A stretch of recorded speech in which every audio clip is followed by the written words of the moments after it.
la Jeune Culture, on se rend à Cérémont pour rencontrer l'auteur de bande dessinée Jacques Lamontagne, puis on parle de l'île écolo avec l'enseignante au primaire Michèle Dupéré.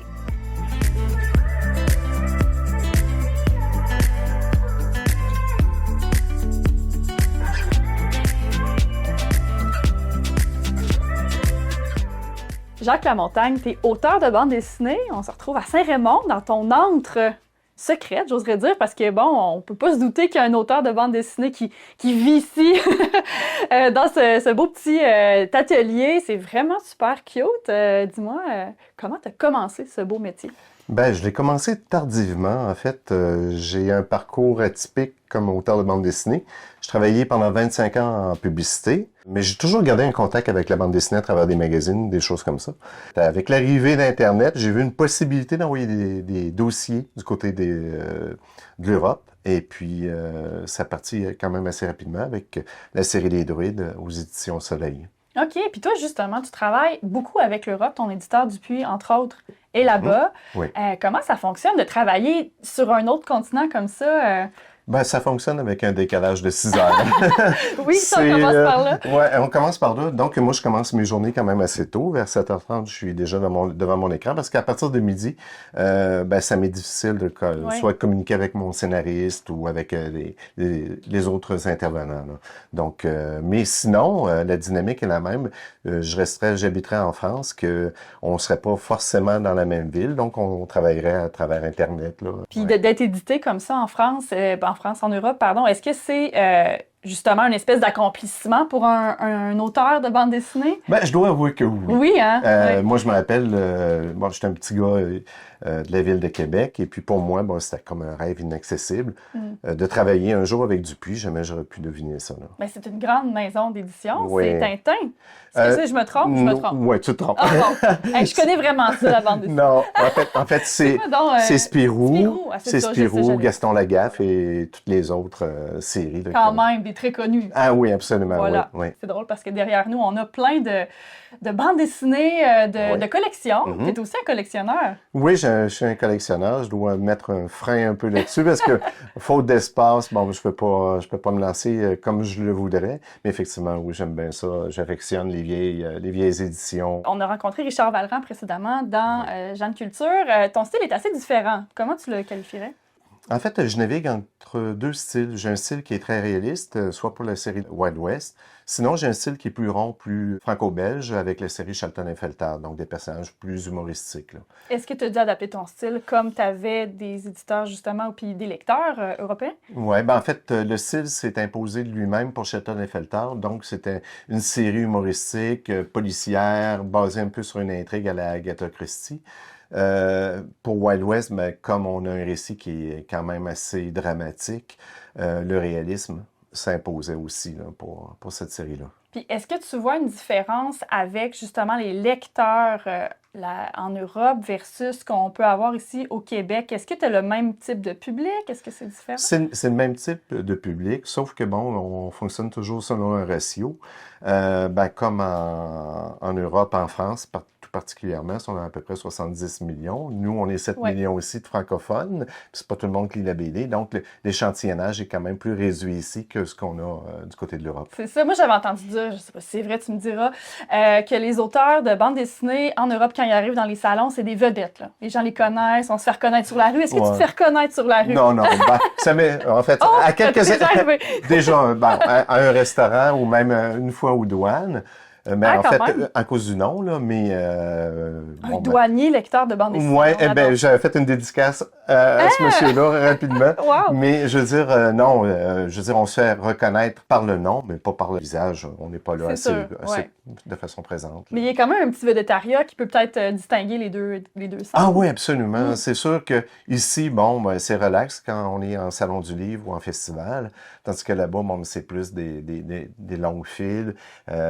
Parfois, bon, on y va au tirage au sort pour que les gens puissent avoir une dédicace parce que c'est limité là, dans le temps. Là-bas, c'est autre chose. Hein. C'est ça, c'est flatteur quand même.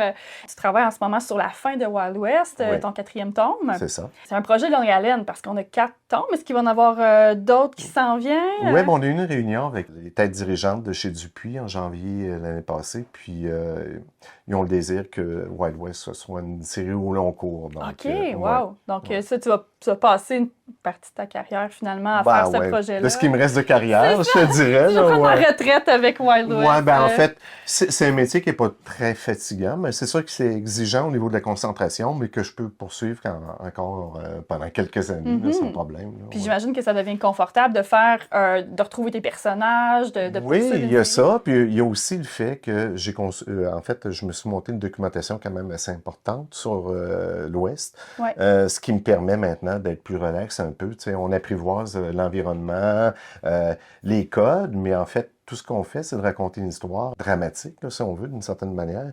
Mais une fois que toute la documentation est là, bon, c'est plus facile. Là. Parce qu'il y a un gros travail dans les bandes dessinées d'historicité, d'aller chercher les costumes, les décors, les morceaux de la scène. Puis là, on a un beau train dans ce, dans ce Ouais, c'est quatrième ça. tome qui doit être d'époque quand même. Oui, qui est d'époque. Ouais. Et puis, bon, le scénariste nous écrit, ils vont décrocher 2 wagons. Mais là, lui, c'est pas tracassé à savoir de quelle manière est-ce qu'on décroche deux wagons en marche. Donc, il a fallu que j'appelle des gens qui s'y Oui, connaissaient. OK. Et puis, trouver la documentation qui est relative à ça. Là. Donc, oui, c'est compliqué parfois. Ben c'est ça, c'est pour ça qu'on retrouve des fusils dans ton atelier aussi. Toutes sortes d'artefacts historiques. C'est vraiment intéressant, Jacques. Merci énormément.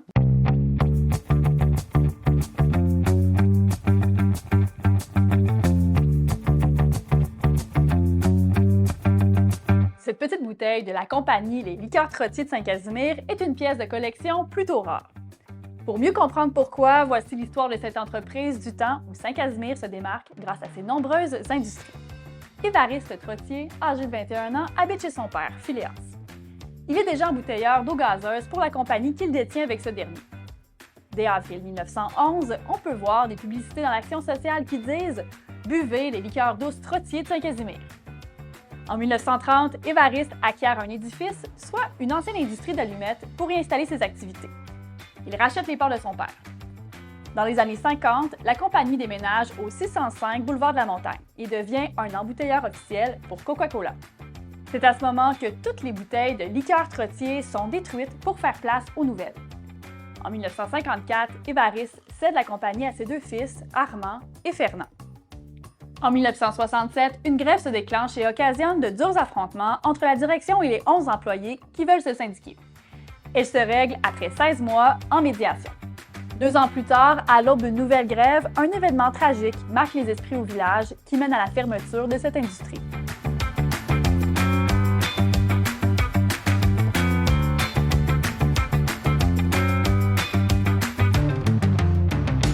Michèle Dupéré, tu es enseignante à l'École La Morelle, à Saint-Ubalde, et initiatrice d'un super beau projet avec les jeunes, l'île Écolo. Oui. Parle-moi de ça. Ben, en fait, l'île Écolo, ça a commencé il y a une dizaine d'années. À l'école, on travaillait sur... on cherchait nos valeurs, on voulait se donner une identité, une couleur. Et puis, ça tournait beaucoup autour de l'environnement. Chaque classe, chaque enseignante faisait des projets en environnement. Alors, on a décidé de se doter d'une charte d'éducation à l'environnement et au développement durable. Ça a fait parler un peu. On était comme la première Précurseur, école. oui, ça fait Oui, longtemps. oui, puis on savait même pas trop dans quoi on s'embarquait. On a eu l'aide de l'Université Laval et puis le ministère de l'Environnement. Puis, parallèlement à ça, il y était la création du Parc régional de Portneuf. Ça s'est donné que j'ai parlé à Sébastien Perrault, du parc. Puis, tu sais, le parc, il touche plusieurs municipalités. C'est que là, ça touche un lac pas loin d'ici. Il y a des îles dessus. Puis, on a parlé de la possibilité qu'une de ces îles-là soit confiée à l'École La Morelle. Sébastien, spontanément, il a dit « Ah ben oui, vous pourriez être mandataire de la conservation de l'île. » Wow, c'est un gros mandat pour une école quand même. En fait, oui. Tu sais, je ne m'attendais pas à tant que ça. Au début, on pensait aller sur l'île pour voir le paysage. Mais là, avoir le mandat de la conserver, ça impliquait quelque chose qui, encore une fois, ça nous amenait sur un nouveau défi pour les enseignantes.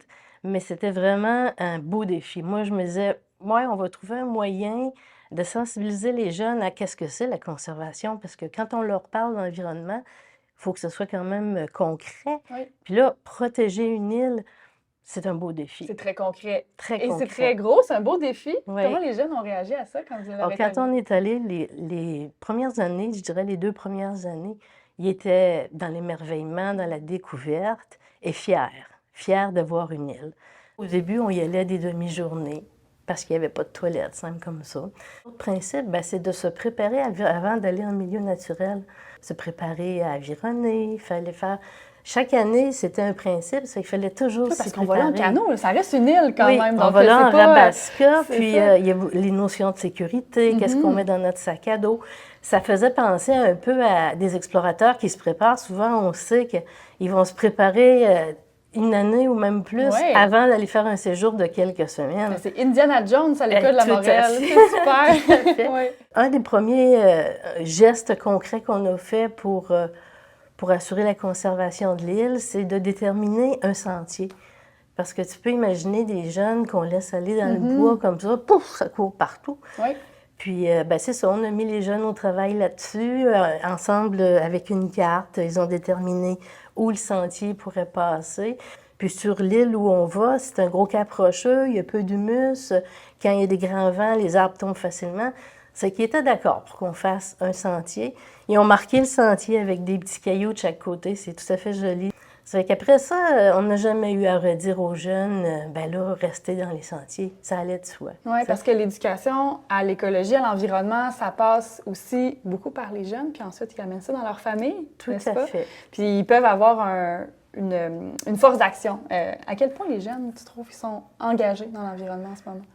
Ben, je te dirais que même, moi j'enseigne en maternelle, Ouais. puis même en maternelle, les jeunes sont conscients qu'il se passe des choses un peu extraordinaires, dans le sens où c'est jamais arrivé avant. Ils veulent agir, Oui. ils sont sensibilisés, mais pas tous, hein, évidemment. Ça dépend de leur milieu familial. Et puis, il faut leur proposer des projets qui vont venir les motiver. Il faut vraiment leur montrer, sans leur faire peur, ce qui se passe. Mais surtout, ce qu'il faut faire, c'est leur donner des clés pour qu'ils sentent qu'ils ont un pouvoir d'agir sur cette problématique-là.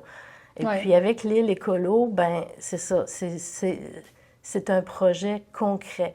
Quand ils posaient les cailloux pour marquer le sentier, ils savaient que c'est pas juste eux qui allaient marcher dans ce petit sentier-là, mais c'est tout le monde qui utilise l'île, c'est eux autres plus tard, c'est leurs parents. Chacun des principes qu'on a appliqués en allant sur l'île, ben, c'était toujours dans le sens de, bon, on a un problème, il faut trouver une solution concrète. Oui. Par exemple, les premières années, on allait sur l'île des demi-journées parce qu'il n'y avait pas de toilette. Puis là, les jeunes ont commencé à dire, ouais, mais on aimerait ça y aller une journée complète. Ah, OK. Un des principes du programme Centras, ben, c'est de gérer ses déchets. On avait déjà vu avec des projets la boîte à lunch zéro déchet, mais là, on ne parlait pas de ces déchets-là. On parlait de déchets humains. Oui, hein? oui. Bon. C'est très concret Ah, pour oui, les voilà. jeunes, oui. Avec Sébastien du parc, ben, on s'est entendu pour faire une toilette au compost, au Brenty. Les 7-8 dernières années, on a pu aller sur l'île une journée complète. Non, non, mais c'est tellement concret pour des jeunes de faire ça. Et ils amènent ça dans leur bagage. Et j'imagine qu'après 7 ans, dans une école primaire où tu t'en vas, l'écolo, où tu apprends ces principes-là, c'est sûr que ça te suit pour le reste de ta vie. Et t'en parles autour de toi. Bravo encore C'est ce pour qu'on ce projet-là. souhaite. Oui, merci. Merci.